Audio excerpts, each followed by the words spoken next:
Hello friends, I am सीवर्ड मांडगा। ध्यान से सुनना सर। इससे पहले मैंने आप लोगों को 7 चैप्टर्स के एमसीक्यू करा दिए। 8 चैप्टर दिखते हैं। पीडीएफ वगैरह सब टेलीग्राम ग्रुप, व्हाट्सएप ग्रुप में मिल जाएगा सर। अभी आप ध्यान दो मेरे साथ एमसीक्यू करने में। Mister Z, a salaried individual, like करना, फ्रेंड्स को शेयर करना, has a total income of 8 lakh rupees. ठीक है। He furnishes his return of income on 20th अगस्त। अच्छा सर, 31st जुलाई लास्ट डेट होती है सर। 28 अगस्त को फाइल किया sir. Is he liable to pay a fee of, sir फी कितना पे करेगा सर? 8 लाख से ऊपर है सर, 5000। अगला देखो, ISKCON INC, a foreign company and a non-resident in India, for the assessment year 25-26, engage in the business of trading of tube lights outside India. The principal office of the company has approached you to enlighten him regarding the provision of income tax 1961 pertaining to the person who is required to verify the return. Sir company के case में कौन verify करेगा sir? उसका managing director verify करेगा, और नहीं तो आप किसी को ऑथराइज कर लो डीड से सर। तो देखो, सबसे पहला, the return of the income in case of ISKCON INC can be verified by the managing director, ये तो सही है। Can be verified by any director, नहीं सर, एनी डायरेक्टर नहीं होता है sir.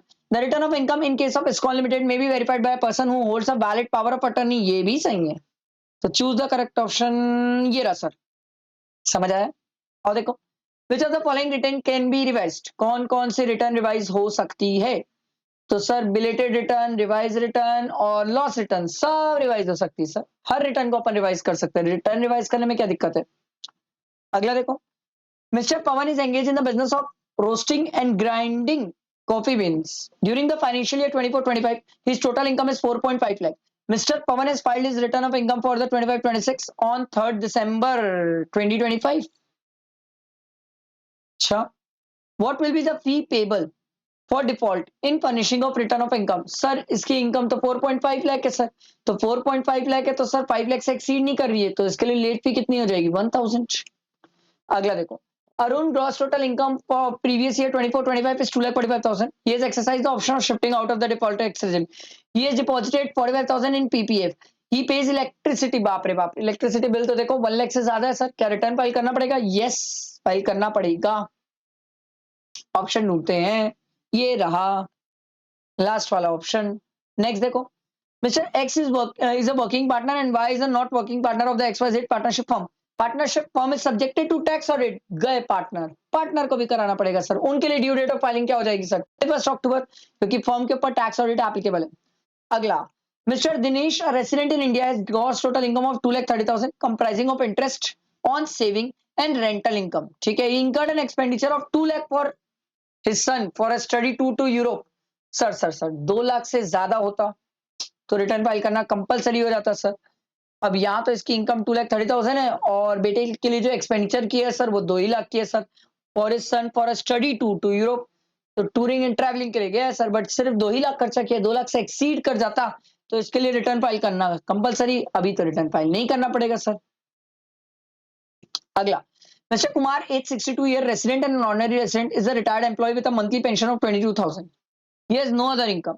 He has a house property in Batinda and his son is living in London and had a house over there. भाई के पास लंदन में भी घर है। His son met with an accident and died, thereby leaving the house at London in the name of Mr. Kumar.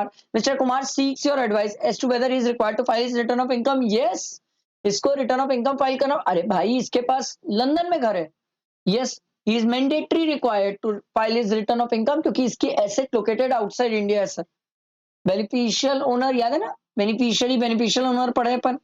अच्छा, एक और ये सवाल है, ये बेसिक एग्जामिशन लिमिट की कोई कंडीशन नहीं है सर। अगला देखो, an individual client has consulted you on the matter of PAN. He is carrying on the business of sale and purchase of electronic appliances. ठीक है, his turnover is 3 lakh and profit is 75,000 for the previous year 24-25. He has asked you to provide him with the threshold of turnover, if any, exceeding which he has to apply for pen. PAN के लिए apply करने के लिए turnover threshold limit कितनी? 5 लाख। ठीक, आगे देखो, in which of the following transaction quoting of PAN is mandatory? PAN किन किन केसेस में मैंडेटरी है? सेविंग बैंक डिपॉजिट नहीं सर, उसमें लिमिट है। क्रेडिट कार्ड में तो कंपलसरी है सर। म्यूचुअल फंड बच गए सर, 40,000 ही है सर।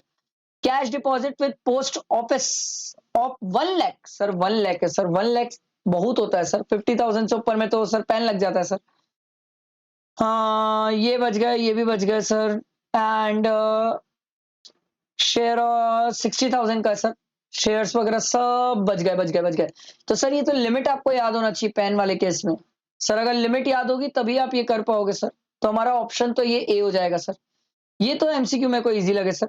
ठीक है, आई होप क्लियर हुआ होगा। लाइक करना, फ्रेंड्स को शेयर करना, और last chapter computation of total income के एमसीक्यू के सिनेरियो कर लो, वो भी खत्म हो जाएगा सर। ठीक है, चलो, थैंक यू।